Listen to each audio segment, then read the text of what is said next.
വിശുദ്ധ മത്തായിയുടെ സുവിശേഷത്തിൽ 5-ാം അധ്യായത്തിൽ നമ്മളിങ്ങനെ വായിക്കുന്നുണ്ട്, ഹൃദയശുദ്ധി ഉള്ളവർ ഭാഗ്യവാന്മാർ, അവർ ദൈവത്തെ കാണും എന്ന് പറഞ്ഞ്. ഹൃദയശുദ്ധിയുള്ളവർ ഭാഗ്യവാന്മാർ, ഹൃദയശുദ്ധിയുള്ളവർ ഭാഗ്യവാന്മാർ, അവർ ദൈവത്തെ കാണും, അവർ ദൈവത്തെ കാണും. പലത്തേർ ഉയർത്തി ഒന്നും കൂടെ പറഞ്ഞേ, ആരാ ദൈവത്തെ കാണുന്നത്? ഹൃദയശുദ്ധിയുള്ളവർ ഭാഗ്യവാന്മാർ, അവർ ദൈവത്തെ കാണും.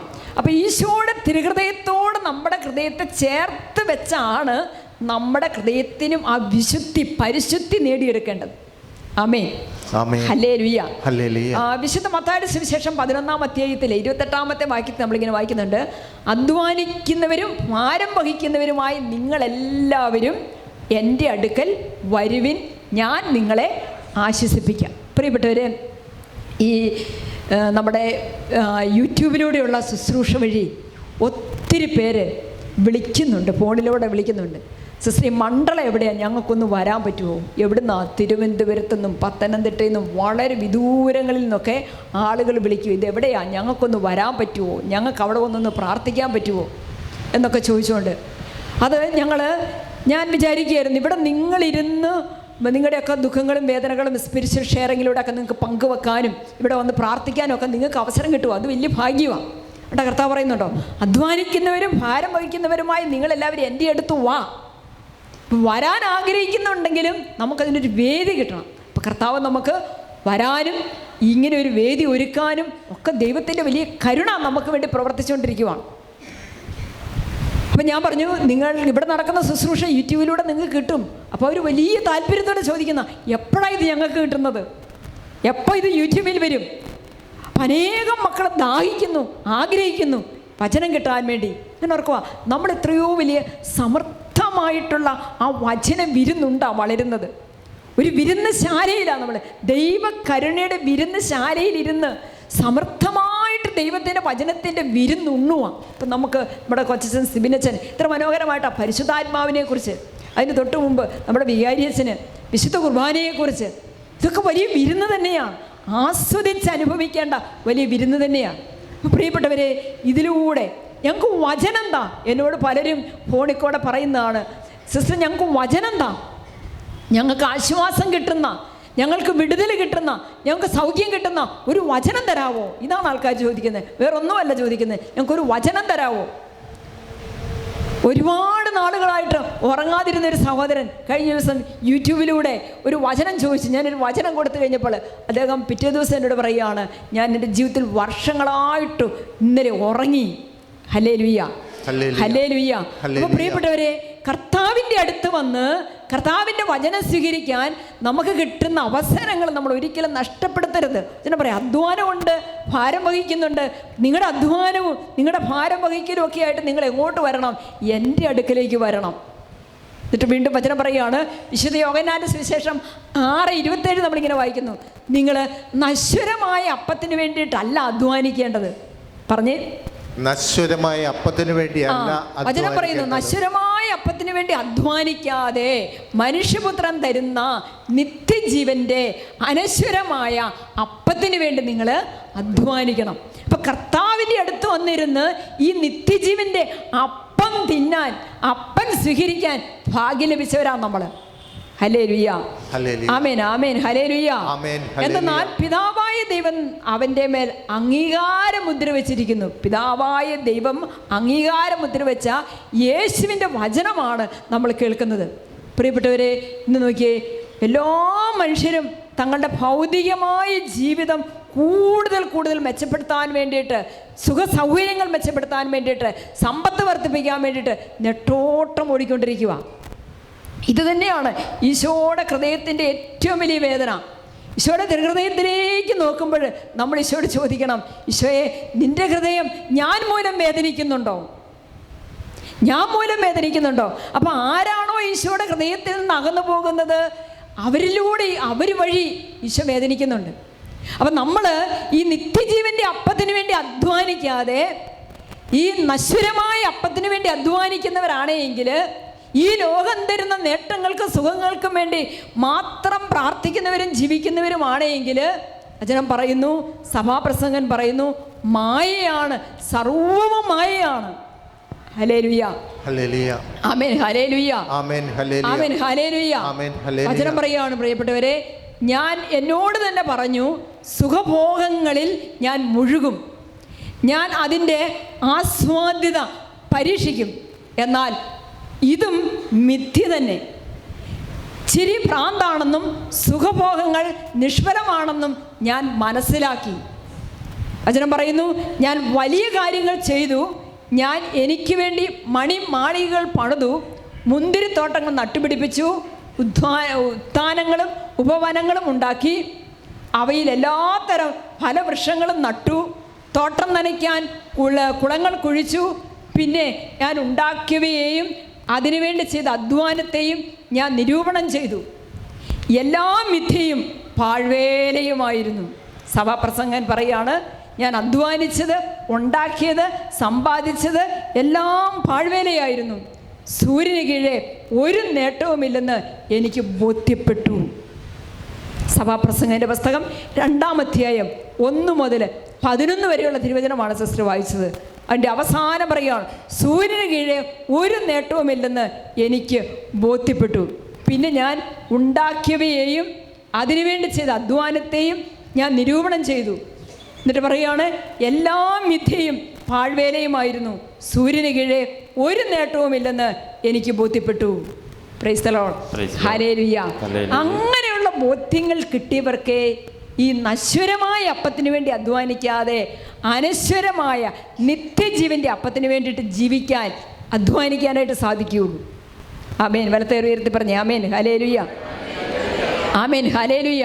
അതുപോലെ പ്രിയപ്പെട്ടവരെ, സഭാപ്രസംഗൻ്റെ പുസ്തകം 2-ാം അധ്യായം 17-20 നമ്മളിങ്ങനെ വായിക്കുകയാണ്, സൂര്യന് കീഴിലുള്ള എല്ലാ പ്രയത്നങ്ങളിൽ നിന്നും പിന്മാറി. അപ്പോൾ ബോധ്യം കിട്ടിയപ്പോൾ എല്ലാം മിഥ്യയാണെന്നും മായയാണെന്നും നിരർത്ഥകമാണെന്നും ഇതിലൊന്നും ഒരു കാര്യവുമില്ലെന്നും ഇതൊന്നും അല്ല പ്രധാനപ്പെട്ടതെന്നും മനസ്സിലാക്കിയപ്പോൾ സഭാപ്രസംഗൻ പറയുന്നു, സൂര്യന് കീഴെയുള്ള എല്ലാ പ്രയത്നങ്ങളിൽ നിന്നും പിന്മാറി മനസ്സെങ്ങോട്ടുയർത്തി ദൈവത്തിങ്കിലേക്ക് ഉയർത്തി. വീണ്ടും വചനം പറയുകയാണ്, അവൻ്റെ ദിനങ്ങളെല്ലാം വേദന നിറഞ്ഞതാണ്. അധ്വാനമാകട്ടെ ദുഃഖമാകട്ടെ രാത്രിയിൽ പോലും അവൻ്റെ മനസ്സിന് സ്വസ്ഥതയില്ല. ഇത് മിഥ്യ തന്നെ. കണ്ടോ, നമുക്കൊരിക്കലും സ്വസ്ഥമായിട്ട് സമാധാനമായിട്ടിരിക്കാൻ പറ്റാത്ത തരത്തിൽ ഈ ലോകത്തിൻ്റെതായ കാര്യങ്ങൾക്ക് വേണ്ടിയിട്ട് പരക്കം പായുന്നത് എന്താണ്? അത് മിഥ്യ തന്നെ എന്നാണ് വചനം പറയുന്നത്. സഭാപ്രസംഗൻ്റെ പുസ്തകം 12:1 നമ്മളിങ്ങനെ വായിക്കുന്നു, ഒന്നിലും സന്തോഷം തോന്നുന്നില്ല എന്ന് നീ പറയുന്ന ദുർദിനങ്ങളും വർഷങ്ങളും ആഗമിക്കുന്നതിന് മുൻപ് യൗവനകാലത്ത് സൃഷ്ടാവിനെ സ്മരിക്കുക. അല്ല, തീർന്നുയർത്തി പറഞ്ഞേ ആമേൻ. ഹല്ലേലൂയ. നമുക്ക് എല്ലാവർക്കും ഈ വചനം ഒന്ന് പറയാം. ഒന്നിലും സന്തോഷം തോന്നുന്നില്ല എന്ന് നീ പറയുന്ന ദുർദിനങ്ങളും വർഷങ്ങളും ആഗമിക്കുന്നതിന് മുൻപ് യൗവനകാലത്ത് സൃഷ്ടാവിനെ സ്മരിക്കുക. ആമേൻ. ആമേൻ. വീണ്ടും സഭാപ്രസംഗന്റെ പുസ്തകം 9:12 നമ്മളിങ്ങനെ വായിക്കുകയാണ്, തൻ്റെ സമയം മനുഷ്യന് അജ്ഞാതമാണ്. മത്സ്യം വലയിൽ പെടുന്നത് പോലെയും പക്ഷികൾ കെണിയിൽ കുടുങ്ങുന്നത് പോലെയും കഷ്ടകാലം വിചാരിക്കാത്ത നേരത്ത് മനുഷ്യമക്കളെ പിടികൂടുന്നു. വലത്തേറുമേർത്തി ആമേൻ. ഹല്ലേലൂയ. ആമേൻ. ഹല്ലേലൂയ. ആമേൻ. ഹല്ലേലൂയ. എല്ലാം സുരക്ഷിതമാണ്, എല്ലാം സമാധാനപരമാണ്, എല്ലാം സന്തോഷകരമാണ്, ഒരു കുറവുമില്ല, ഒരു കുഴപ്പവുമില്ല എന്ന് വിചാരിച്ചുകൊണ്ടിരിക്കുമ്പോൾ തന്നെ നമ്മുടെ മേല് പല അനർത്ഥങ്ങൾ വേദനകൾ വരുന്നുവെന്ന് വചനം പറയുകയാണ്. കേട്ടോ, മത്സ്യം വലയിൽ പെടുന്നത് പോലെ, ഒരു മത്സ്യം വലയിലേക്ക് കയറുന്നത് എപ്പോഴാണെന്ന് അതിന് അറിയത്തില്ല. മത്സ്യം വലയിൽ കുടുങ്ങുന്നത് പോലെയും പക്ഷികൾ കെണിയിൽ പെടുന്നത് പോലെയും കഷ്ടകാലം, വേദനകൾ, ആപത്തുകൾ, അനർത്ഥങ്ങൾ നിൻ്റെ ജീവിതത്തിലേക്ക് കടന്നു വരുന്നു എന്ന്. വീണ്ടും സഭാപ്രസംഗൻ്റെ പുസ്തകം 7:29 നമ്മൾ വായിക്കുന്നു, ഞാൻ കണ്ടതിതാണ്, ദൈവം മനുഷ്യനെ സരളഹൃദയനായി സൃഷ്ടിച്ചു. ദൈവം മനുഷ്യനെ എങ്ങനെയുള്ളവനായിട്ടാണ് സൃഷ്ടിച്ചത്? ഒരു നല്ല ഹൃദയമുള്ളവനായി, പരിശുദ്ധമായ ഹൃദയമുള്ളവനായി ദൈവം മനുഷ്യനെ സൃഷ്ടിച്ചു. എന്നാൽ അവൻ്റെ ഹൃദയത്തിലെ, അവൻ്റെ ജീവിതത്തിലെ സങ്കീർണമായ പ്രശ്നങ്ങൾ അവൻ്റെ തന്നെ സൃഷ്ടിയാണ്. ഇന്ന് നമ്മൾ അനുഭവിക്കുന്ന പല വ്യഗ്രതകളും വേവനാദികളും അസ്വസ്ഥതകളും സൃഷ്ടിച്ചതാണ്? ആരുണ്ടാക്കിയതാണ്? നമ്മൾ തന്നെ. അതാ സഭപ്രസംഗൻ പറയുന്നത്. പ്രിയപ്പെട്ടവരെ, ഈശോ ഒരിക്കൽ വിശുദ്ധ മാർഗരറ്റിനോട് ചോദിക്കുന്ന ഒരു ചോദ്യമുണ്ട്. എന്താണെന്നറിയാവോ? നിൻ്റെ ഹൃദയം നീ എനിക്ക് തരിക, നിൻ്റെ ഹൃദയം നീ എനിക്ക് തരിക. അപ്പോൾ തന്നെ അവൾ ഈശോയ്ക്ക് ആ ഹൃദയം എടുത്ത് കൊടുക്കുകയാണ്. ഇതുപോലെ പ്രിയപ്പെട്ടവരെ, നമ്മളോട് ഓരോരുത്തരോടും ഈശോ ചോദിക്കുന്നത് എന്താണ്? നിൻ്റെ ഒരുപാട് ദുഃഖഭാരങ്ങളുള്ള, ഒത്തിരി മുറിവുകളുള്ള, സങ്കടങ്ങളുള്ള, സങ്കീർണമായ പ്രശ്നങ്ങളുമായിട്ട് ഉറക്കം നഷ്ടപ്പെട്ട് വേദനയോടെ കഴിയുന്ന എൻ്റെ പ്രിയപ്പെട്ടവളെ, പ്രിയപ്പെട്ടവനെ, നിൻ്റെ ഹൃദയം ആർക്ക് വേണം? ഈശോയ്ക്ക് വേണം. ഹല്ലേലൂയ. ഒന്ന് കൊടുക്കാൻ പറ്റുമോ? വിശുദ്ധ മാർഗരറ്റ് ഈശോ ചോദിച്ചപ്പോൾ തന്നെ അവളുടെ ഹൃദയത്തെ പൂർണ്ണമായിട്ട് ഈശോയ്ക്ക് കൊടുത്തതുപോലെ നമുക്ക് നമ്മുടെ ഹൃദയം കൊടുക്കുക എന്ന് പറഞ്ഞാൽ എന്താണ്? നമ്മളെ തന്നെ പൂർണ്ണമായിട്ട് ഈശോയ്ക്ക് കൊടുക്കുകയാണ്. അതല്ലേ പനിക്കാരനച്ഛൻ പറഞ്ഞത്? ഈശോയെ, ഞാൻ എന്നെ പൂർണ്ണമായിട്ട് നിന്റെ തിരുഹൃദയത്തിന് ഞാൻ എന്നെ പൂർണ്ണമായിട്ട് സമർപ്പിക്കുന്നു എന്ന് ജീവിതത്തിൽ, ദിവസത്തിൽ പല പ്രാവശ്യം ഉരുവിട്ട് പ്രാർത്ഥിക്കുക എന്ന് പറയുമ്പോൾ അങ്ങനെ സമർപ്പിച്ചവർക്കേ അങ്ങനെ പ്രാർത്ഥിക്കാൻ പറ്റുള്ളൂ. വലത്തേറും ഉയർത്തി പറഞ്ഞേ ആമേൻ ഹല്ലേലൂയ, ആമേൻ ഹല്ലേലൂയ, ആമേൻ ഹല്ലേലൂയ. അപ്പം എല്ലാ ആശ്വാസവും സമാധാനവും സുരക്ഷിതത്വവും നിനക്ക് വേണ്ടതെല്ലാം എവിടെയുണ്ടെന്നാ വചനം പറയുന്നത്? ഈശോയുടെ തിരുഹൃദയത്തിലുണ്ട്. ഈശോയുടെ തിരുഹൃദയത്തിലുണ്ട്. നീ ഒന്ന് വാ, നീ നിന്നെ തന്നെ ആ ഹൃദയത്തിനൊന്ന് സമർപ്പിക്ക്, നീ നിന്നെ തന്നെ ആ ഹൃദയത്തിലേക്ക് ഒന്ന് വിട്ടുകൊടുക്ക്. എന്നിട്ട് ഈശോ പറയുകയാണ്, ഞാൻ ശാന്തശീലനും വിനീത ഹൃദയനുമാകയാൽ എൻ്റെ മുഖം വഹിക്കുകയും എന്നിൽ നിന്ന് പഠിക്കുകയും ചെയ്യുവിൻ. ആമേൻ. അപ്പം ഈശോയുടെ തിരുഹൃദയം നമ്മൾക്കൊക്കെ അറിയാം. എല്ലാ ക്രൈസ്തവ കുടുംബങ്ങളുടെയും വീടിൻ്റെ മുറ്റത്തോ അല്ലെ പ്രാർത്ഥനാ മുറിയിലോ, വീടിൻ്റെ കയറി വരുമ്പോഴേ കാണാവുന്നത് പോലെയോ അല്ലെ പ്രാർത്ഥനാ മുറിയിലോ നമ്മൾ എന്ത് വെക്കും? ഈശോയുടെ തിരുഹൃദയ രൂപം വെക്കും. ഈശോയുടെ തിരുഹൃദയത്തിന് ആ വീടിനെ പ്രതിഷ്ഠിച്ചുകൊണ്ട് സമർപ്പിച്ചുകൊണ്ട് നമ്മൾ. അപ്പോൾ എപ്പോഴും തന്നെ പല പ്രാവശ്യം, ഒരു ദിവസം പല പ്രാവശ്യം നമ്മുടെ കണ്ണുകൾ ഈശോയുടെ തിരുഹൃദയത്തിലൂടെ ഒന്ന് കടന്നു പോകുന്നുണ്ട്. ഉണ്ടോ? ഉണ്ട്. അപ്പോൾ ഈശോ പറയാണ്, നീ എന്ത് ചെയ്യണം? നീ പഠിക്കണം. നീ എന്താ പഠിക്കേണ്ടത്? എവിടെ നിന്നാ പഠിക്കേണ്ടത്? ഈശോയുടെ ഹൃദയത്തിലേക്ക് നോക്കി വേണം പഠിക്കാൻ. ഹല്ലേലൂയ. അവർക്ക് പറഞ്ഞേ ആമേൻ ഹല്ലേലൂയ. എന്നിട്ട് എടുത്തു പറയുന്ന രണ്ട് കാര്യമാണ്. എന്ത് പഠിക്കണമെന്നാണ് പറയുന്നത്? ഈശോ എങ്ങനെയാണ്, ഈശോയുടെ ഹൃദയത്തിൻ്റെ പ്രത്യേകത എന്താണെന്ന് പറയുന്നത്? രണ്ട് കാര്യം എടുത്ത് പറയുന്നുണ്ട്. എന്താണത്? ഞാൻ ശാന്തശീലനും വിനീത ഹൃദയനുമാകയാൽ നിങ്ങൾ എന്നിൽ നിന്ന് പഠിക്കണം. അപ്പോൾ യേശുവിൽ നിന്ന് പഠിക്കുന്നവർക്ക് എന്ത് കിട്ടും? ശാന്തത കിട്ടും, എളിമ കിട്ടും, ആശ്വാസം കിട്ടും, ഈശോയുടെ തിരുഹൃദയത്തോട് ചേർന്നിരിക്കാൻ പറ്റും. നിങ്ങൾക്ക് എന്തൊക്കെയാണോ വേണ്ടത് അതെല്ലാം കിട്ടും. അപ്പോൾ ഈശോയുടെ ഹൃദയത്തിൽ ശാന്തതയും എളിമയും ഉണ്ടെങ്കിൽ അത് ഈശോ എവിടുന്നാണ് കിട്ടിയത്? ഈശോയ്ക്ക് എവിടുന്നാണ് കിട്ടിയത്? പിതാവിൽ നിന്നാണ് കിട്ടിയത്. പിതാവിൽ നിന്ന് ഈ ക്ഷമയും ശാന്തതയും എളിമയും എല്ലാം സ്വീകരിക്കാൻ വേണ്ടിയിട്ടാണ് ഈശോ എന്ത് ചെയ്തിരുന്നു? ഈശോ കൂടെ മലയോരങ്ങളിൽ പോയി, ഏകാന്തതയിൽ പോയി പിതാവിനോട് ചേർന്നിരുന്ന് പ്രാർത്ഥിച്ചുകൊണ്ടിരുന്നു. ഹല്ലേലൂയ. അപ്പോൾ പ്രിയപ്പെട്ടവർ, ഈശോ വെറുതെ പറയുന്നതല്ല, നിങ്ങൾ എൻ്റെ അടുത്ത് വാ, നിങ്ങൾ എന്നിൽ നിന്ന് പഠിക്ക്, നിങ്ങൾ എന്നിൽ നിന്ന് സ്വീകരിക്ക് എന്നൊക്കെ പറയുന്നത് വെറുതെയുള്ള പൊള്ള വാക്കുകളല്ല. ഈശോയുടെ ഹൃദയത്തിൽ അതുണ്ട്. ഈശോ നമുക്ക് തരും, നമ്മളൊന്ന് ചെന്നാൽ മതി. ഹല്ലേലൂയ. അപ്പം മനസ്സൊരുപാടൊരു കടൽ പോലെ ഇങ്ങനെ പ്രക്ഷുബ്ധമായിരിക്കുകയാണ്, തിരമാലകളാൽ ഇങ്ങനെ വല്ലാതെ അസ്വസ്ഥപ്പെട്ടിരിക്കുകയാണെങ്കിൽ ഈശോയുടെ ഹൃദയത്തെ നോക്കി കുറേ നേരം ഇരുന്നാൽ ഇത് ശാന്തമാകും, ഈ കടൽ ശാന്തമാകും. ഹല്ലേലൂയ. കരത്തോട് ഉയർത്തി പറഞ്ഞേ ആമേൻ ഹല്ലേലൂയ, ആമേൻ ഹല്ലേലൂയ, ആമേൻ ഹല്ലേലൂയ, ആമേൻ ഹല്ലേലൂയ. ജെറമ്യാ പ്രവാചകന്റെ പുസ്തകം 7:8 ഒരു വചനം പറയുകയാണ്, ഇതാ പൊള്ള വാക്കുകളിലാണ് നിങ്ങൾ ആശ്രയിക്കുന്നത്, അത് വ്യർത്ഥമാണ്. പൊള്ള വാക്കുകളിൽ ആശ്വസിപ്പിക്കാൻ പറ്റാത്ത, സമാധാനിപ്പിക്കാൻ പറ്റാത്ത, സൗഖ്യപ്പെടുത്താൻ പറ്റാത്ത ആരുടെയൊക്കെ വാക്കുകളിൽ നമ്മൾ ആശ്രയിക്കരുത്, അതൊക്കെ വ്യർത്ഥമാണെന്ന് പറയുക. നിന്നെ ആശ്വസിപ്പിക്കാനും നിന്നെ സുഖപ്പെടുത്താനും നിന്നെ ധൈര്യപ്പെടുത്താനും നിന്നെ കൃപ കൊണ്ട് നിറയ്ക്കാനും ആർക്കേ പറ്റുള്ളൂ? ഈശോയ്ക്കേ പറ്റുള്ളൂ. അപ്പോൾ ഈശോയുടെ വാക്ക് നമ്മളിലേക്ക് കടന്നു വരണം. അപ്പോൾ പ്രിയപ്പെട്ടവരെ, ഇന്ന് എന്തുമാത്രം പേരാണ്, നമ്മൾ ഉൾപ്പെടെ ലോകത്തിൽ എന്തുമാത്രം മക്കളാണ് വളരെ ആശ്വാസമില്ലാതെ അസ്വസ്ഥരായിട്ട് എന്ത് ചെയ്യണമെന്നറിയാതെ വിഷമിക്കുന്ന ആരെ വിളിക്കണമെന്നറിയാതെ, ആരോട് പറയണമെന്നറിയാതെ, ആരുടെ അടുത്ത് പോകണമെന്നറിയാതെ ഇങ്ങനെ സങ്കടപ്പെട്ട് അലയുന്ന വലിയ ഒരു ജനത തന്നെയുണ്ട്. പോകാൻ ഒരിടമേ ഉള്ളൂ, വിളിക്കാൻ ഒരു നാമമേ ഉള്ളൂ, ഇരിക്കാൻ ഒരിടമേ ഉള്ളൂ. അതെല്ലാം എൻ്റെ ഈശോയുടെ മുൻപിലാണ്. എൻ്റെ ഈശോയുടെ നാമമാണ് എനിക്ക് വിളിക്കാനുള്ളത്. അതുകൊണ്ടാണ് വചനം പറയുന്നത്, ഞാൻ ശാന്തശീലനും വിനീത ഹൃദയനുമാകയാൽ എന്ത് ചെയ്യണം? നിങ്ങൾ എന്നിൽ നിന്ന് തന്നെ പഠിക്കണം. ആമേൻ, ഹല്ലേലൂയ. അതുകൊണ്ടാണ് ഈശോയെ വിശേഷിപ്പിക്കുന്നത് ദൈവത്തിൻ്റെ കുഞ്ഞാടെന്നാണ് വിളിക്കുന്നത്. ഈശോയെക്കുറിച്ച് പറയുന്നത് എന്താണ്? ദൈവത്തിൻ്റെ കുഞ്ഞാട്. ഈ കുഞ്ഞാടിൻ്റെ പ്രത്യേകത എന്താ? ശാന്തത, എളിമ. വചനം പറയുകയാണ്, യെശയ്യാപ്രവാചകന്റെ പുസ്തകം 53:7 വചനം ഇങ്ങനെ പറയുന്നുണ്ട്, അവൻ മർദ്ദിക്കപ്പെടുകയും പീഡിപ്പിക്കപ്പെടുകയും ചെയ്തു, എങ്കിലും അവൻ ഉരിയാടിയില്ല. ആവശ്യമില്ലാത്തടത്തൊന്നും ഈശോ എന്ത് ചെയ്തില്ല? സംസാരിച്ചിട്ടില്ല, ഉരിയാടിയിട്ടില്ല. ഉണ്ടോ? അവൻ മർദ്ദിക്കപ്പെടുകയും പീഡിപ്പിക്കപ്പെടുകയും ചെയ്തു, എങ്കിലും അവൻ ഉരിയാടിയില്ല. കൊല്ലാൻ കൊണ്ടുപോകുന്ന കുഞ്ഞാടിനെ പോലെയും രോമം കത്തിരിക്കുന്നവരുടെ മുമ്പിൽ നിൽക്കുന്ന ചെമ്മരിയാടിനെ പോലെയും അവൻ മൗനം പാലിച്ചു. പീഡാസഹന വേളയിൽ പോലും ഈശോയുടെ ആ ശാന്തത, ഈശോയുടെ ആ എളിമ, ഈശോയുടെ ആ ക്ഷമ ഈശോയ്ക്ക് നഷ്ടപ്പെട്ടില്ല. ഹല്ലേലൂയ. അതാണ് ഈശോയുടെ തിരുഹൃദയത്തോട് ഭക്തി ഉണ്ടെങ്കിൽ, ഈശോയുടെ തിരുഹൃദയത്തിൽ നിന്ന് പഠിക്കുന്നവർക്ക്, ഈശോയുടെ തിരുഹൃദയത്തോട് ചേർത്ത് വയ്ക്കുന്നവർക്ക്, ഈശോയ്ക്ക് ഹൃദയം കൊടുത്തവർക്ക് ഈ ഒരു അവസ്ഥ ഉണ്ടാകും, ഈ ഒരു അനുഭവം ഉണ്ടാകും, ഈ ഒരു കൃപ ലഭിക്കും. വലത്തേരുത്തി പറഞ്ഞേ ആമേൻ, ഹല്ലേലൂയ, ആമേൻ, ഹല്ലേലൂയ.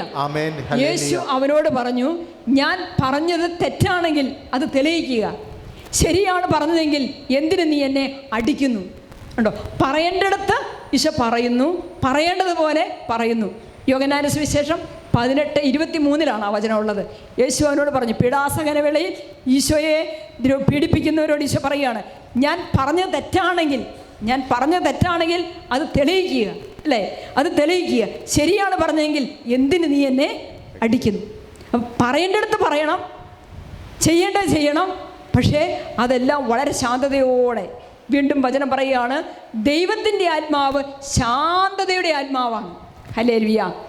ദൈവത്തിൻ്റെ ആത്മാവ് ശാന്തത. അപ്പം ദൈവത്തിൻ്റെ ആത്മാവ് കുടികൊള്ളുന്ന ഒരു വ്യക്തിയുടെ വ്യക്തമായ ഒരു സ്വഭാവ രീതിയാണ് ശാന്തത, എളിമ.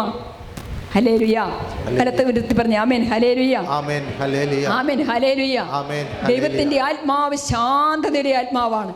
എന്നെ സ്മരിക്കുന്നത് തേനിനേക്കാളും എന്നെ സ്വന്തമാക്കുന്നത് തേൻകട്ടയേക്കാളും മാധുര്യം പകരും. എന്ത്?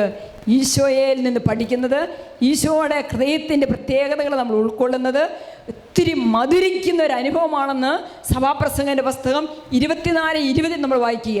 എന്നെ സ്മരിക്കുന്നത് തേനിനേക്കാളും എന്നെ സ്വന്തമാക്കുന്നത് തേൻകട്ടയേക്കാളും മാധുര്യം പകരും.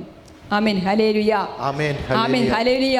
അതേ പ്രിയപ്പെട്ടവരെ, ഈശോയുടെ തിരുഹൃദയത്തിൽ, ഈശോയുടെ ഹൃദയത്തിലേക്ക് നമ്മൾ കൂടുതൽ ആഴത്തിൽ അടുത്ത് ചെല്ലുമ്പോൾ നമുക്ക് മനസ്സിലാവും, ഈശോ ഏറ്റവും അധികം സ്നേഹിച്ചിരുന്ന, ഈശോയിൽ ഏറ്റവും കൂടുതൽ തിളങ്ങി നിൽക്കുന്ന പുണ്യമാണ് ഈ ശാന്തതയും ഈ എളിമയും. ഹല്ലേലൂയ. വലത്ത് ഉയർത്തി പറഞ്ഞേ ആമേൻ, ഹല്ലേലൂയ. നമ്മുടെ ജീവിതത്തിലേക്ക് നോക്കുമ്പോഴോ ഏറ്റവും കുറവുള്ളതാണെന്ന് നമുക്ക് തോന്നും. ഈ കുറവ് നികത്താൻ ഒറ്റ വഴിയേ ഉള്ളൂ. അതാരാണ്? ഈശോയിലേക്ക് അടുക്കുക, ഈശോയിലേക്ക് ചെല്ലുക. ഉണ്ട്. യോഹന്നാന്റെ സുവിശേഷം 4:10 നമ്മളിങ്ങനെ വായിക്കുക. അവൻ അവളോട് പറഞ്ഞു, ദൈവത്തിൻ്റെ ദാനം എന്തെന്നും എനിക്ക് കുടിക്കാൻ തരിക എന്ന് നിന്നോട് ആവശ്യപ്പെടുന്ന ആരെന്നും നീ അറിഞ്ഞിരുന്നെങ്കിൽ അവനോട് ചോദിക്കുകയും അവൻ നിനക്ക് ജീവജലം നൽകുകയും ചെയ്യുമായിരുന്നു. ഹല്ലേലൂയ. എത്രയോ ആഴമായ കാര്യങ്ങളാണെന്ന് നോക്കിയേ ആ സ്ത്രീയോട് ഈശോ പറയുന്നത്. നീ അറിയുന്നില്ല, നീ അവനെ അറിഞ്ഞിരുന്നെങ്കിൽ നിനക്കിത് ലഭിക്കും. ഇപ്പം ഈശോയെ അറിയുന്നവർക്കെല്ലാം ഈശോയുടെ പുണ്യങ്ങൾ, ഈശോ ഉയർത്തിപ്പിടിച്ച മൂല്യങ്ങൾ ലഭിക്കും. അതുകൊണ്ടാണ് വിശുദ്ധ ലൂക്കായുടെ സുവിശേഷം 22:48 നമ്മളിങ്ങനെ വായിക്കുക. യേശു അവനോട് ചോദിച്ചു, യൂദാസേ, ചുംബനം കൊണ്ട് നീ മനുഷ്യപുത്രനെ ഒറ്റിക്കൊടുക്കുന്നുവോ? ഉണ്ടോ? ചോദിക്കേണ്ടത് ചോദിക്കാൻ ഈശോ സമയമെടുക്കുന്നുണ്ട്. ചോദിക്കേണ്ടത് ഈശോ ചോദിക്കുന്നുണ്ട്. തന്നെ ഒറ്റിക്കൊടുത്ത യൂദാസിനോട് ചോദിക്കുക. എന്താ ചോദിച്ചത്? യൂദാസേ, നീ ചുംബനം കൊണ്ട് നീ ദൈവപുത്രനെ ഒറ്റിക്കൊടുക്കുന്നുവോ? അല്ലത്തേര് ഉയർത്തി പറഞ്ഞ ആമേൻ, ഹല്ലേലൂയ, ആമേൻ, ഹല്ലേലൂയ. അപ്പൊ തന്നെ ഒറ്റിക്കൊടുക്കുന്ന യൂദാസിനെ പോലും ആ ഹൃദയത്തോട് ചേർത്ത് പിടിച്ച് തന്നെയാണ് ഈശോ കൊണ്ടുപോയിരുന്നത്, അല്ലേ? യൂദാസിനെ പോലും ഈശോ ഇങ്ങനെ തള്ളിക്കളഞ്ഞിരുന്നില്ല. ഈശോ ഇങ്ങനെ ചേർത്ത് പിടിച്ച് തന്നെയാണ് കൊണ്ടുപോയിരുന്നത്. വചനം പറയാണ്, സുഭാഷിതം 15:1 നമ്മളിങ്ങനെ വായിക്കുന്നു, സൗമ്യമായ മറുപടി ക്രോധത്തെ ശമിപ്പിക്കുന്നു. പരുഷ വാക്ക് കോപം ഇളക്കി വിടുന്നു. പലപ്പോഴും നമ്മുടെ കുടുംബങ്ങളിലൊക്കെ ഓർത്ത് നോക്കിയേ, ശാന്തമായിട്ട് പറയേണ്ട ഒരു വാക്ക് ശാന്തമായിട്ട് പറയാൻ പറ്റാത്തത് കൊണ്ടാണ് പലപ്പോഴും അത് വലിയ കുടുംബകലഹത്തിലെത്തുന്നത്. ശരിയല്ലേ? ആണോ? അതെ. ശാന്തമായിട്ടൊന്ന് പറഞ്ഞാൽ അത് അവർക്ക് മനസ്സിലാകും. പക്ഷെ നമ്മൾ പറയുന്ന രീതി, നമ്മൾ സംസാരിക്കുന്ന രീതി, സംസാരിക്കുന്ന വാക്കുകൾ, ഇതൊക്കെ പലപ്പോഴും മറ്റുള്ളവരെ പ്രകോപിപ്പിക്കുന്നതും വേദനിപ്പിക്കുന്നതും മുറിപ്പെടുത്തുന്നതുമാണെങ്കിൽ ആ കുടുംബത്തിൽ ശാന്തതയല്ല ഉണ്ടാകുന്നത്. പിന്നെ എന്താണോ, വലിയൊരു അസ്വസ്ഥതയ്ക്ക്, വലിയ കലഹത്തിന് തന്നെ അത് കാരണമായി തീരും. അതുകൊണ്ടാണ് വചനം പറയുന്നത്, സൗമ്യമായ മറുപടി. എത്രയധികം കോപത്തോടെ നമ്മുടെ നേരെ ചാടി വരാൻ ഒരുങ്ങുന്ന വ്യക്തിയുടെ മുമ്പിലും നമുക്ക് സൗമ്യതയോടെ നിൽക്കാൻ പറ്റുകയാണെങ്കിൽ സൗമ്യമായ മറുപടി കോപത്തെ ശമിപ്പിക്കുന്നു. പരുഷമായ വാക്ക്, മുറിപ്പെടുത്തുന്ന, വേദനിപ്പിക്കുന്ന പരുഷമായ വാക്ക് കോപത്തെ ഇളക്കി വിടുന്നു. ഹല്ലേലൂയ. അപ്പോൾ നമുക്ക് തോന്നുന്നില്ലേ, ഈശോയുടെ ഹൃദയത്തിൽ നിന്ന് നമുക്ക് സ്വീകരിക്കേണ്ട വലിയൊരു പുണ്യമാണ്, ഈശോ തന്നെ നമുക്ക് തരേണ്ട വലിയൊരു കൃപയാണ്. ഒരു കുടുംബനാഥൻ എന്ന നിലയിൽ, ഒരു കുടുംബനാഥ എന്ന നിലയിൽ, ഒരു സിസ്റ്റർ എന്ന നിലയിൽ, ഒരു അച്ഛൻ എന്ന നിലയിലൊക്കെ നമ്മളിൽ ഇങ്ങനെ പ്രകാശപൂരിതമായിട്ട് നിൽക്കേണ്ട ഒരു കൃപ തന്നെയാണ് ഈ ശാന്തതയും എളിമയും. ഹല്ലേലൂയ. വലത്തേര് വരുത്തി പറഞ്ഞു ആമേൻ ഹല്ലേലൂയ, ആമേൻ ഹല്ലേലൂയ, ആമേൻ ഹല്ലേലൂയ.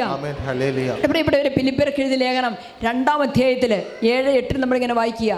തന്നെ തന്നെ ശൂന്യനാക്കിക്കൊണ്ട്, ആ വചനം എന്ന് പറഞ്ഞ്, തന്നെ തന്നെ ശൂന്യനാക്കിക്കൊണ്ട് ദാസന്റെ രൂപം സ്വീകരിച്ച് എന്ന് പറയുന്നത് ഈശോയുടെ എളിമയാണ്. ദാസന്റെ രൂപം സ്വീകരിച്ച് മനുഷ്യരുടെ സാദൃശ്യത്തിൽ ആയിത്തീർന്നു. ദൈവത്തിന്റെ പുത്രനെ വെറും ഒരു മനുഷ്യന്റെ രൂപത്തിലാണ് ഈ ഭൂമിയിലേക്ക്, മനുഷ്യാവതാരം എടുത്താണ് ഈശോ ഭൂമിയിലേക്ക് വരുന്നത്, അല്ലേ? അതുകൊണ്ട് വചനം പറയുന്നത്, തന്നെ തന്നെ ശൂന്യനാക്കിക്കൊണ്ട് ദാസന്റെ രൂപം സ്വീകരിച്ച് മനുഷ്യരുടെ സാദൃശ്യത്തിൽ ആയിത്തീർന്നു. ഇത് കൂടുതലൊന്നും എളുപ്പപ്പെടാനില്ല, ആയിത്തീർന്നു.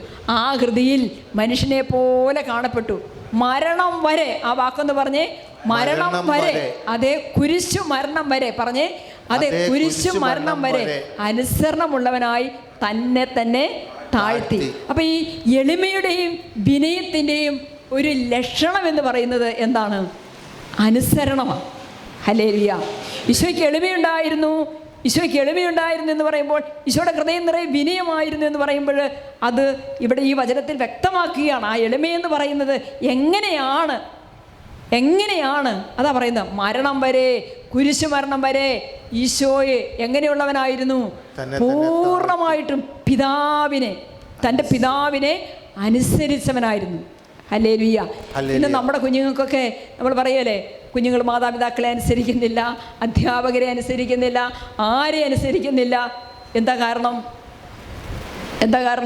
നമുക്ക് നമ്മുടെ കുഞ്ഞുങ്ങളെ എളിമയിൽ വളർത്താൻ പറ്റുന്നില്ല, വിനയമുള്ള കുഞ്ഞുങ്ങളായിട്ട് വളർത്താൻ പറ്റുന്നില്ല. ഈ എളിമയൊക്കെ നമുക്ക് ഒരിടത്തുനിന്നും മേടിക്കാൻ കിട്ടുന്നതല്ല.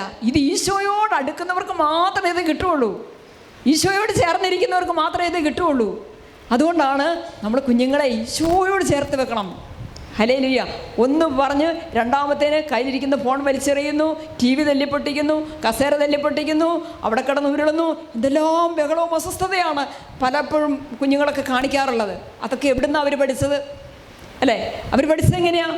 അപ്പനും അമ്മയും തമ്മിൽ വലിച്ചേറും തെറിയും ചിത്തിയൊക്കെ കണ്ടു വളരുന്ന കുഞ്ഞുങ്ങൾ അങ്ങനെ തന്നെ അവരും കാണിക്കുകയല്ലേ? അവരും അങ്ങനെ തന്നെ കാണിക്കും. അവരുടെ പ്രിയപ്പെട്ടവരെ, നമ്മൾ അനുസരിക്കേണ്ടവരെ അനുസരിക്കാൻ പഠിക്കണം. നമ്മൾ എല്ലാവരെയും അനുസരിക്കണം. ചിലപ്പോൾ ഭാര്യ പറയുന്ന ഭർത്താവ് കേൾക്കണം, ഭർത്താവ് പറയുന്ന ഭാര്യ കേൾക്കണം, മാതാപിതാക്കൾ പറയുന്ന മക്കൾ കേൾക്കണം. വേണം. ഇന്നലെ ഒരു മകൻ എന്നോട് സംസാരിക്കുമായിരുന്നു. ഞാൻ എന്നാ പറഞ്ഞാലും പപ്പ അത് കേൾക്കുകയില്ല, എന്നോ നല്ല കാര്യം പറഞ്ഞാലും പപ്പ അത് കേൾക്കുകയില്ല. അവൻ വളരെ സങ്കടത്തോടെയാണ് പറയുന്നത്. എൻ്റെ കുടുംബത്തിലൊരു പ്രശ്നമുണ്ട്. അപ്പോൾ ആ പ്രശ്നമൊക്കെ ഷെയർ ചെയ്തതിന് ശേഷം അവൻ പറയാണ്, ഞാൻ പറയുന്ന ഒന്നും പപ്പ കേൾക്കുകയില്ല. അപ്പോൾ ചില കാര്യങ്ങളിൽ മക്കൾ പറയുന്ന മാതാപിതാക്കൾ കേൾക്കാനുണ്ട്, ഇല്ലേ? ഉണ്ടോ? ഉണ്ട്. അവർ മക്കളല്ലേ, ഞങ്ങൾ മാതാപിതാക്കളല്ലേ, അങ്ങനെ പറയാൻ പറ്റിയല്ല. ചില കാര്യങ്ങൾ മക്കൾ പറയുന്ന മാതാപിതാക്കളെ കേൾക്കണം, മാതാപിതാക്കൾ പറയുന്ന മക്കൾ കേൾക്കണം. അങ്ങനെ വചനം പറയുന്നു, എന്തെന്നാൽ ഞാൻ നിങ്ങൾക്ക് ചെയ്തതുപോലെ നിങ്ങളും ചെയ്യേണ്ടതിന് ഞാൻ നിങ്ങൾക്കൊരു മാതൃക നൽകിയിരിക്കുന്നു. ഹല്ലേലൂയ. ഈശോയുടെ വചനമൊന്നും ഇങ്ങനെ വാക്കുകളല്ല, അതെല്ലാം ഈശോ ജീവിച്ചതാണ്. അപ്പം അതിന് ശക്തിയുണ്ട്. അതുകൊണ്ടാണ് അതൊക്കെ കേൾക്കുമ്പോൾ നമ്മൾ വല്ലാതെ ആകർഷിക്കപ്പെടുക, അത് ഹൃദയത്തെ സ്പർശിക്കുക. ഈശോയുടെ വാക്കുകളൊക്കെ കേൾക്കുമ്പോൾ അത് നമ്മുടെ ഹൃദയത്തെ തൊടുന്നുണ്ട്, ഇല്ലേ? ഉണ്ടോ? ഉണ്ടോ? ഉണ്ട്. എന്നോട് ഈ യൂട്യൂബിലൂടെ ക്ലാസ്സൊക്കെ കേട്ടിട്ട് എന്നോട് പറയും സിസ്റ്റർ, എനിക്കത് എന്നെ സ്പർശിച്ചു, എനിക്ക് വേണ്ടി പറയുന്നവരെയാണ് എനിക്ക് അനുഭവപ്പെടുന്നത്. കർത്താവിൻ്റെ വാക്കാത്. അതുകൊണ്ടാണ് കർത്താവിൻ്റെ വാക്ക്, അത് എനിക്ക് വേണ്ടിയുള്ളതാണ്. അവിടെ ദൈവം ഫലം പുറപ്പെടുവിക്കും. സുഭാഷിതം 16:5 പറയുകയാണ്, അഹങ്കരിക്കുന്നവരോട് കർത്താവിന് വെറുപ്പാണ്. ഹല്ലേലൂയ. അപ്പോൾ എന്നോട് കർത്താവിന് വെറുപ്പായിരിക്കും ഞാൻ ഇടയ്ക്കുണ്ട് ചിന്തിക്കാറുണ്ട്. കാരണം ഏതെല്ലാം രൂപത്തിലാണ് എൻ്റെ ഉള്ളിൽ അഹങ്കാരം കയറി വരാറുള്ളത്, അല്ലേ? അപ്പം നമ്മൾ ഓർക്കണം, ഏറ്റവും കർത്താവ് വെറുക്കുന്ന പാവം ഏതാ? ഇങ്ങനെ വേറൊരിടത്തും വേറൊന്നിനെ കുറിച്ച് പറഞ്ഞിട്ടില്ലെന്ന് എനിക്ക് തോന്നേ. ഏറ്റവും കർത്താവിന് വെറുപ്പുളവാക്കുന്ന പാവം ഏതാ? അഹങ്കാരമാണ്. അഹങ്കാരമാണ്. അത് നമ്മൾ അറിയുന്നില്ല. നിന്റെ അഹങ്കാരം ഒന്ന് കുറയ്ക്കേ എന്ന് നമ്മൾ ഒരാളോട് പറഞ്ഞാൽ ചിലപ്പോൾ അവർ നമ്മളെ കല്ലുപറക്കെറിയും. കാരണം എന്താണ്? അവർ മനസ്സിലാക്കിയിട്ടില്ല അവരുടെ അഹങ്കാരത്തിൻ്റെ രൂപം എങ്ങനെയാണ്, ഭാവം എങ്ങനെയാണ്, മനസ്സിലാക്കിയിട്ടില്ല. കുറവുകളുണ്ട്, എനിക്ക് കുറവുകളുണ്ടെന്നുള്ളത് മനസ്സിലാക്കിയിട്ടില്ല. ഞാൻ എന്നെ തന്നെ വിലയിരുത്തുമ്പോൾ എനിക്ക് തോന്നാറുണ്ട്, ഒരു സെക്കൻഡെങ്കിലും ഉണ്ടോ ഈ അഹങ്കാരമില്ലാത്ത നിമിഷമെന്ന്? ഒരു സെക്കൻഡെങ്കിലും ഉണ്ടോ ഉള്ളിലൊരു അഹങ്കാര ചിന്ത വരാത്ത നിമിഷമെന്ന്? അപ്പം അതൊന്നും മനസ്സിലാക്കാൻ കഴിഞ്ഞാൽ നമുക്കത് മാറ്റാൻ സാധിക്കും. വലത്തൊരു ഉയർത്തി പറഞ്ഞേ ആമേൻ ഹല്ലേലൂയ, ആമേൻ ഹല്ലേലൂയ. വിശുദ്ധ അഗസ്റ്റിൻ പറയുകയാണ്, സ്വയം എളിമപ്പെടുക, അപ്പോൾ ദൈവം നിന്നിലേക്ക് ഇറങ്ങി വരും. അഹങ്കാരം ദൈവത്തിന് വെറുപ്പാണ്. അഹങ്കാരത്തോടെ ഇരിക്കുന്ന ഹൃദയത്തിൽ ദൈവം അകന്നു പോകും. എന്നാൽ വിശുദ്ധ അഗസ്റ്റിൻ പറയുകയാണ്, എളിമപ്പെടുമ്പോഴാണ് ദൈവം നിന്നിലേക്ക് ഇറങ്ങി വരുന്നത്. എന്നാൽ നിങ്ങൾ അഹങ്കരിച്ചാൽ അവിടെ നിങ്ങളിൽ നിന്ന് അകന്നു പോകും. അല്ല, തെരുവിരുത്തി പറഞ്ഞ ആമേൻ ഹല്ലേലൂയ, ആമേൻ ഹല്ലേലൂയ. അപ്പം ദൈവം അകന്നു നിൽക്കുന്നത് എപ്പോഴാണ്? നമ്മൾ വിചാരിക്കും നമ്മൾ എളിമയുടെ നിറകുടമാണെന്നൊക്കെ. എളിമയുടെ നിറകുടമൊന്നും അല്ല, അല്ലേ? അപ്പോൾ വിശുദ്ധ അഗസ്റ്റിൻ പറയുകയാണ്, നിങ്ങൾ അഹങ്കരിക്കുമ്പോഴൊക്കെ ദൈവം നിങ്ങളിൽ നിന്ന് അകന്നു പോകും. ദൈവം എളിയവരെ സ്നേഹപൂർവ്വം കടാക്ഷിക്കുന്നു. ഹല്ലേലൂയ.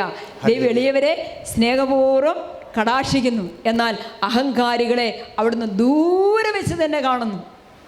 അഹങ്കാരികളെ അവിടുന്ന് ദൂരെ വെച്ച് തന്നെ കാണുന്നു. ഹല്ലേലൂയ. പ്രിയപ്പെട്ടവരെ, സ്പിരിച്വൽ ഷെയറിങ്ങിനൊക്കെ വരുമ്പോൾ പലപ്പോഴും ഒത്തിരി വേദന തോന്നും. സ്പിരിച്വൽ ഷെയറിങ്ങിന് വരുന്ന ആ വ്യക്തിയെക്കുറിച്ചല്ല, ആ വ്യക്തിയിലൂടെ കർത്താവ് ചില കാര്യങ്ങൾ ഞങ്ങളെ പഠിപ്പിക്കും.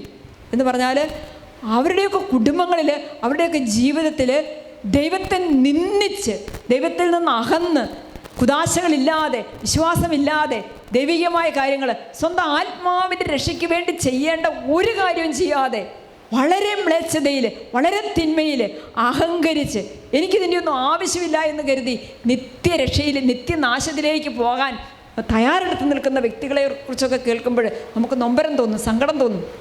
വലത്തേര് ഉയർത്തി പറഞ്ഞു ആമേൻ ഹല്ലേലൂയ. പ്രിയപ്പെട്ടവരെ, എനിക്ക് നിങ്ങളോട് പറയാനുള്ളത് ഇതാണ്.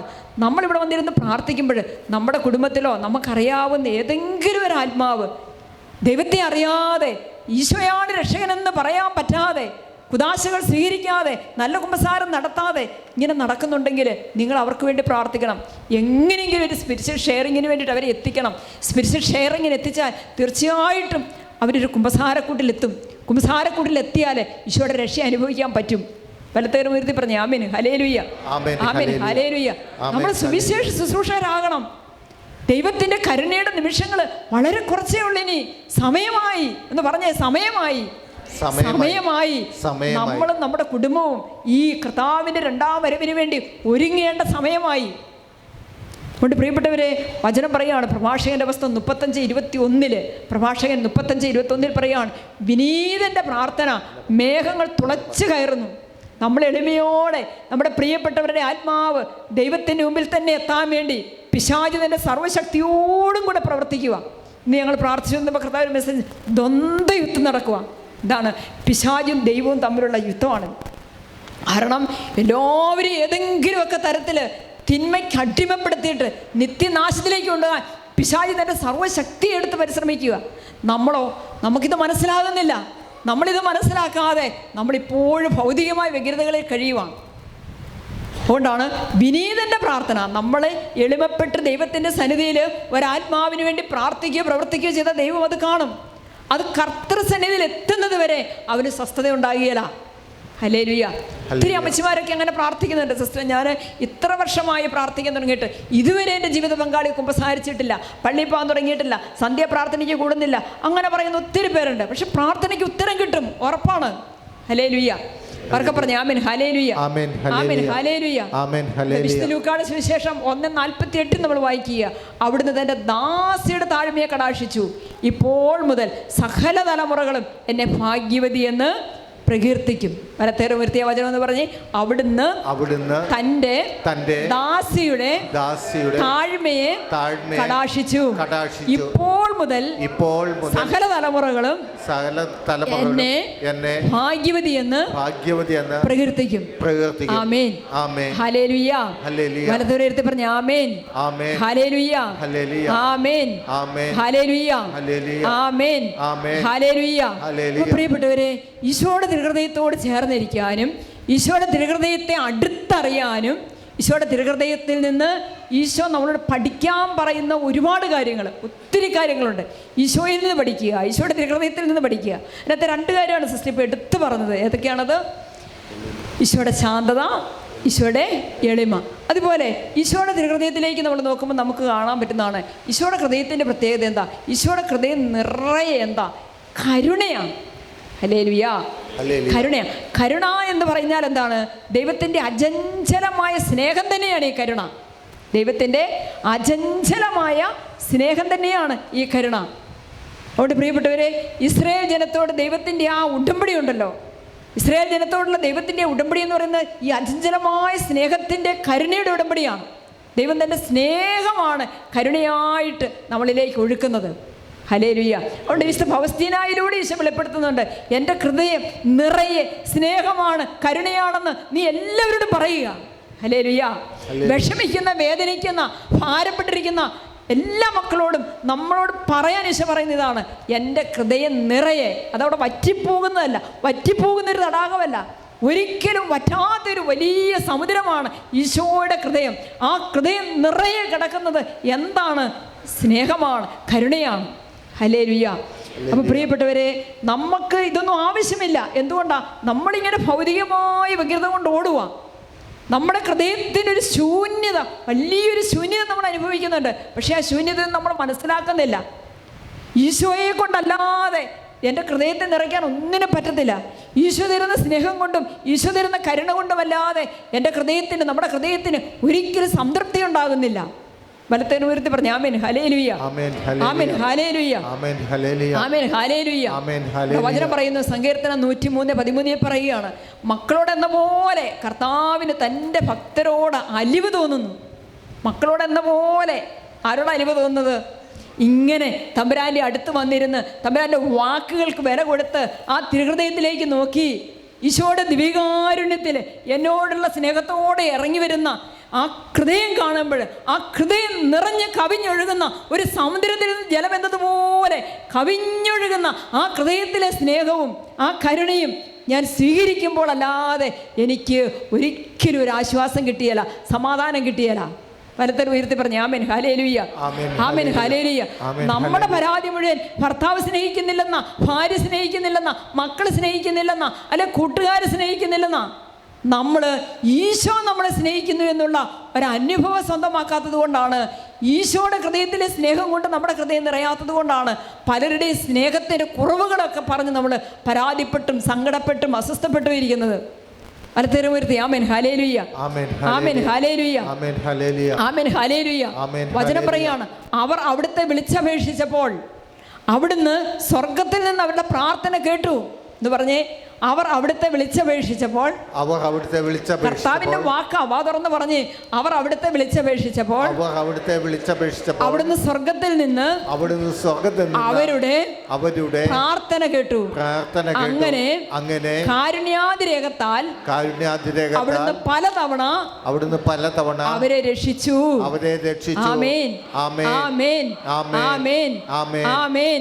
പ്രിയപ്പെട്ടവരെ, നമ്മൾ ദൈവത്തെ വിളിച്ചപേക്ഷിക്കുമ്പോൾ നമ്മുടെ ഉള്ളിൽ ശക്തമായ ഒരു ബോധ്യം ഉണ്ടായിരിക്കണേ, ഞാൻ വിളിച്ചപേക്ഷിക്കുന്ന ദൈവം എന്നെ ശിക്ഷിക്കാനിരിക്കുന്നവനല്ല, എന്നെ ശ്വാസിക്കാനിരിക്കുന്നവനല്ല, എൻ്റെ ചെറിയ ചെറിയ തെറ്റുകൾ പോലും കണ്ടുപിടിച്ചിട്ട് എനിക്കതിന് ശിക്ഷ തരാൻ വേണ്ടി നോക്കിയിരിക്കുന്നവനല്ല, മറിച്ച് വലിയ കരുണ, വലിയ കരുണയോടെ വലിയ സ്നേഹത്തോടെ എൻ്റെ പ്രാർത്ഥനയ്ക്ക് ഉത്തരം തരാൻ വേണ്ടി കാത്തിരിക്കുന്ന ഒരു ദൈവം. പലതേറും വരുത്തി. ആമേൻ ഹല്ലേലൂയ, ആമേൻ ഹല്ലേലൂയ. അതുകൊണ്ടാണ് യേശയ്യാ പ്രവാചകന്റെ പുസ്തകം 30:18 നമ്മൾ ഇങ്ങനെ രേഖപ്പെടുത്തപ്പെട്ടിരിക്കുന്നത്. അതിനാൽ എന്താണ്? നിന്നോട്, എന്നോട്, നമ്മളോട് ഓരോരുത്തരോടും ഔദാര്യം കാണിക്കാൻ, കാരുണ്യം കാണിക്കാൻ കർത്താവ് കാത്തിരിക്കുക. Praise the Lord. ആ കിണറ്റിൻകരയിൽ ആ സമരയക്കാരി സ്ത്രീയെ കാത്തിരുന്നത് പോലെ 38 വർഷം രോഗിയായിട്ട് കിടന്ന ആ ബെത്സിദ കുളക്കരത്തിലെ ആ മനുഷ്യനെ സുഖപ്പെടുത്താൻ വേണ്ടിയിട്ട് കരുണയോടെ ആ കുളക്കരയിലേക്ക് കടന്നു ചെന്നതുപോലെ നീ ഇരിക്കുന്നിടത്തേക്ക്, നീ കിടക്കുന്നിടത്തേക്ക്, നീ ആയിരിക്കുന്നിടത്തേക്ക്, നിന്റെ ആവശ്യങ്ങളിലേക്ക് കരുണയോടെ ഔദാര്യത്തോടെ കർത്താവ് കടന്നു വരികയാണ്. വചനം അങ്ങനെയാണ് പറയുന്നത്. കർത്താവ് കാത്തിരിക്കുക. നീ ഒന്ന് വരാൻ വേണ്ടി, നീ അനുഗ്രഹം ഒന്ന് സ്വീകരിക്കാൻ വേണ്ടി കർത്താവ് കാത്തിരിക്കുക. വചനം പറയുന്നു, നിന്നോട് കാരുണ്യം പ്രദർശിപ്പിക്കാൻ, നിന്റെ എല്ലാ തെറ്റുകളും ക്ഷമിച്ച് നിന്നോട് കാരുണ്യം പ്രദർശിപ്പിക്കാൻ അവിടുന്ന് തന്നെ ഉയർത്തുന്നു. Praise the Lord. എന്തെന്നാൽ കർത്താവ് നീതിയുടെ ദൈവമാണ്. അവിടത്തേക്ക് വേണ്ടി കാത്തിരിക്കുന്നവർ ഭാഗ്യവാന്മാർ. പറഞ്ഞേ, അവിടത്തേക്ക് വേണ്ടി കാത്തിരിക്കുന്നവർ ഭാഗ്യവാന്മാർ. ഉറക്കെ പറഞ്ഞേ, അവിടത്തേക്ക് വേണ്ടി കാത്തിരിക്കുന്നവർ ഭാഗ്യവാന്മാർ. ഹല്ലേലൂയ.